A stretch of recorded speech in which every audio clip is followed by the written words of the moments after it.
Je voudrais vous raconter une histoire. C'est une belle histoire que un de nos élèves de l'Australie, il nous a raconté hier. Tout d'abord, je dois vous dire quelque chose. Hier, c'était Shabbat. On a fait une séouda à la yeshiva de tous les Bahourim parce qu'un garçon qui a 15 ans, il a terminé 60 Gemarot, 60 livres du Talmud, tout le chasse. C'est impressionnant. Avoir la volonté d'étudier 60 livres, 60 Gemarot, c'est énorme, énorme, énorme. Et il les a étudiés, il les a compris. Alors je l'ai posé hier une question, je lui ai dit, dis-moi, comment tu as eu cette motivation d'étudier 60 Gemarot et finir tout le chasse? Il m'a dit, parce que mon ami, il a fini 2 fois le chasse. Il a commencé à l'âge de 14 ans. 2 fois. Alors je me suis dit, si lui il a fait 2 fois, au moins que moi je fais une seule fois. Donc vous voyez que l'ashpa, la motivation et l'influence marchent. Et c'est la raison pour laquelle le Rambam il dit une phrase extraordinaire. Le Rambam il dit, il faut bien savoir où tu habites. Il faut toujours choisir un endroit bien. Parce qu'on ne sait pas, parce que selon l'influence de l'endroit où tu habites, tu peux être. Tu habites dans un endroit où il y a des tzadikim, des gens bien, tu seras bien. Tu habites dans un endroit où les gens ils ne sont pas bien, tu ne seras pas bien. Donc c'est important. C'est la raison pour laquelle le Pekavot, c'est écrit le Pekavot, il faut toujours s'éloigner de la mauvaise influence. Un mauvais voisin, celui-là, il a eu un bon voisin, un bon habota. Et cette habota-là, que le temps libre qu'il avait, il va étudier une page, 2 pages, et à la fin, voilà, il a fini 2 fois le chasse. 2 fois le chasse, ça veut dire 2 fois le chasse, c'est-à-dire 120 Gemarot. 120 Gemarot, c'est énorme. Alors il m'a dit le monsieur hier, par rapport à mon ami, moi aussi j'ai fait le Siyum HaShas, pendant 1 an et demi, j'ai étudié, et Baruch Hashem, j'ai réussi. Alors hier, moi ça m'a donné, même moi j'ai 68 ans. Malheureusement, j'ai jamais fini le chasse, j'ai pas le temps. Bon, malheureusement, qu'est-ce que je vous dis, je reçois les gens, j'étudie, mais j'ai pas le temps. Je prépare des cours de Torah à donner. J'ai pas beaucoup de temps malheureusement, mais j'étudie, d'accord. Mais hier, ça m'a donné une motivation j'ai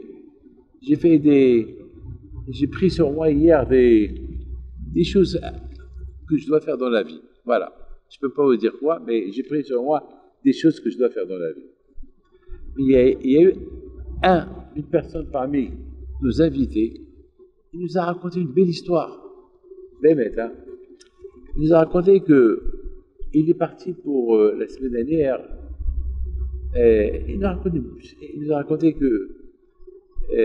il est parti pour... je ne sais pas si je l'ai raconté ou pas, mais je la raconte quand même parce que l'histoire, elle est belle. Elle est belle. Il nous a raconté avec sa femme, il est parti acheter un costume. Et le jour qu'il est parti acheter un costume, sa femme, il lui a dit c'est moi qui vais choisir la couleur du costume que tu vas acheter. Puis il dit d'accord. Il rentre dans un magasin. Et voilà, dans ce magasin, il y avait une femme qui sert. Elle vient vers lui, elle était mal habillée. La femme était mal habillée. Alors, il lui dit yes sir, parce qu'en Australie, on parle en anglais, yes sir. Dès qu'il a vu la femme, il a baissé un peu les yeux. La femme était vexée. La vendeuse était vexée parce que le monsieur ne la voit pas. Elle était vexée.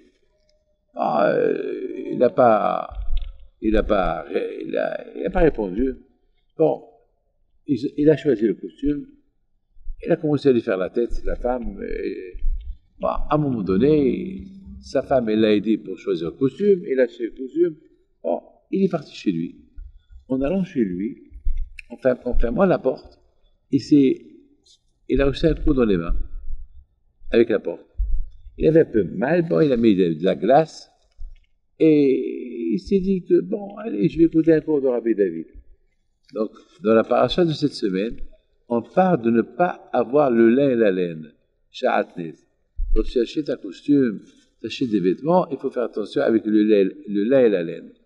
Alors, ce monsieur-là, il n'a jamais entendu que c'est interdit de porter le lin et la laine. Il ne savait pas.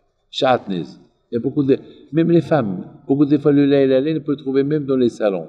Le lin et la laine, même dans les vêtements chez les femmes, même ce n'est pas que chez les hommes. Hein. Donc il y a beaucoup de rabbins aujourd'hui dans le monde, partout, et il faut la vérification s'il y a le lin et la laine. Il y a beaucoup de marques, je n'ai pas le droit de dire quelle marque, que beaucoup de fois dans l'école, on trouve là-bas le lin et la laine. Donc, il a dit à sa femme, tu te rends compte, je viens d'écouter maintenant un cours de Rabbi David Pinto, il parle du lin et la laine, et je viens d'acheter un costume, qu'est-ce que tu en penses? Et lui, il connaît un peu plus ou moins, un peu sur les tissus.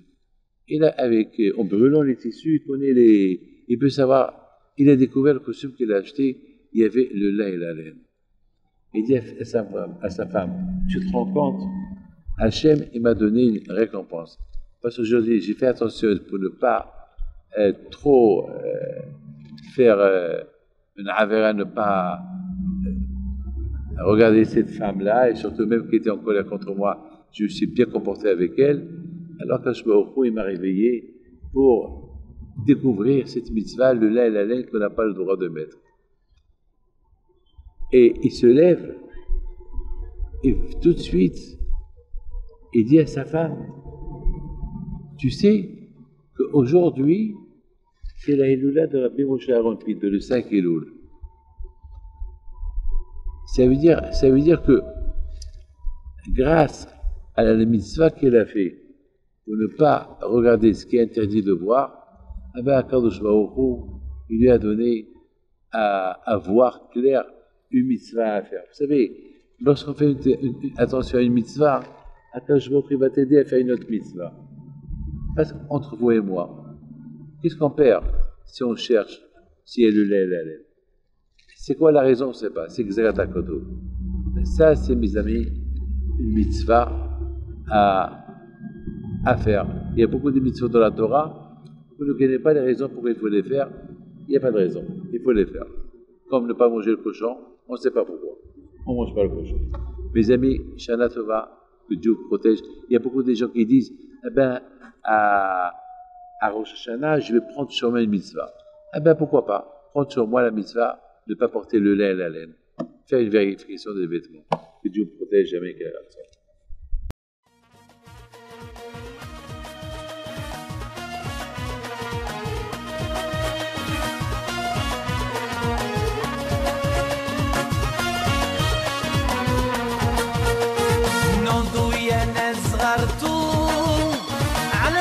حي بنتو وقف لنا زي خوتو يا وز خوتو